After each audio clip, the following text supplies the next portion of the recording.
Hey hello friends, welcome to my channel. ఈరోజు మనం ఈ వీడియోలో మెగా డిఎస్సికి సంబంధించిన ముఖ్యమైన మరియు ఇంపార్టెంట్ అప్డేట్స్ గురించి అయితే మాట్లాడుకుందామండి.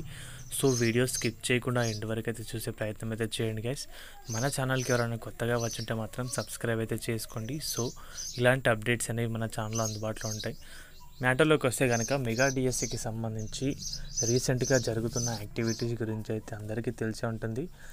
ఎన్ని ధర్నాలు చేసినా ఏం చేసినా కూడా ప్రభుత్వం అనేది యాజ్ పర్ నోటిఫికేషనే కంప్లీట్గా రిక్రూట్మెంట్ అనేది చేయబోతున్నట్టుగా అయితే తెలుస్తుంది. ఇన్ని రోజులు ధర్నాలు చేసిన దానికి కూడా ఎలాంటి ఫలితం లేకుండా ప్రభుత్వం అనేది అయితే వ్యవహరిస్తుందనే చెప్పొచ్చు.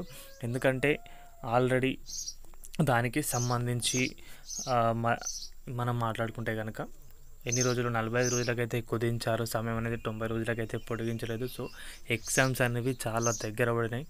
అభ్యర్థులందరూ కూడా ఎప్పుడైతే నోటిఫికేషన్లో అనౌన్స్ అయితే చేశారో ఆ డేట్స్లలో సంబంధించి పరీక్షలు అయితే ఉండబోతున్నాయి. కాబట్టి తప్పకుండా మంచిగా ప్రిపేర్ అవ్వడానికి అయితే ప్రయత్నం అయితే చేయండి.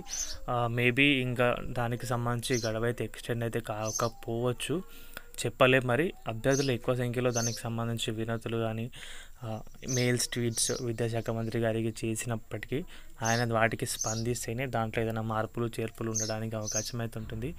మేబీ ఒక్కటి నేను కూడా అదే భావిస్తున్నాను, ఏంటంటే నార్మలైజేషన్ ప్రక్రియ విధానం ఏదైతే ఉందో దాన్ని అయితే తొలగించి ఒకే జిల్లా ఒకే పేపర్ పెడితే కనుకైతే కంప్లీట్గా ఒక ప్రాపర్ డిఎస్సి అంటే న్యాయపరమైన డిఎస్సి అనేది అభ్యర్థులకు అందించబోతుంది అని చెప్పొచ్చు. ఎందుకంటే ఎక్కువ సంఖ్యలో పోస్టులు అవుతున్నాయి, 16,347 పోస్టులు ఉన్నాయి. కాబట్టి నార్మలైజేషన్ విధానం తీసేస్తే ఎవరికి ఎంతవరకు మార్క్స్ వచ్చినాయో అంతవరకే ఉంటాయి.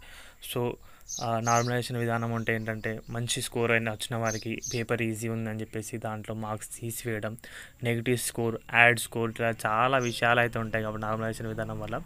సో అదొకటి తీసేసి ఒకే జిల్లా ఒకే పేపర్ అయితే పెట్టాలని భావిస్తున్నాను. సో మేబీ ఇది గైస్ దీనికి సంబంధించిన అప్డేట్ అయితే కనుక ప్రతి ఒక్కరు కూడా ట్వీట్స్ అయితే చేయడం అయితే ఆపకండి. ఇక వీడియో అయితే ఇంతే. వీడియో నచ్చితే వీడియోకి అయితే ఒక లైక్ చేయండి. మన ఛానల్కి ఎవరైనా కొత్తగా వచ్చుంటే సబ్స్క్రైబ్ అయితే చేసుకోండి. థ్యాంక్స్ ఫర్ వాచింగ్ అందరికీ.